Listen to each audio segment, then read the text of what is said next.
Isayaw mo ako sa gitna ng ulan, mahal ko. Kaya sabihin mo sa'kin ang tumatakbo sa isip mo. Kung mahal mo na rin ba ako, isayaw mo ako sa gitna na. Ilagay muna natin sa chiller or sa ref overnight ang mga balloons. Pagkatapos natin ilagay, takpan natin siya.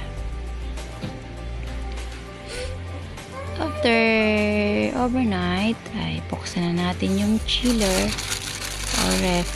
Kung wala tayong chiller, ilagay natin sa freezer. Ayan.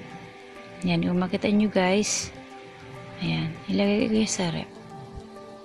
Tapos, pwede rin natin ilagay. Kung wala tayong chiller, ilagay lang natin sa freezer. Then, hayaan muna natin siya hanggang sa magdamag. Hayaan muna natin yung mga balloons doon. Tapos, pagka umaga, pwede natin siyang kunin.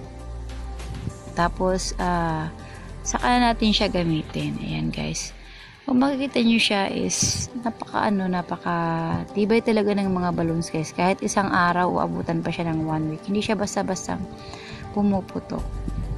Yan ang sikreto ng balloons, guys, na hindi siya basta-bastang pumuputok sa init, kahit ilagay mo siya sa mga ilaw or else kahit pag laro-laruan siya, guys, hindi siya basta-bastang na pumuputok.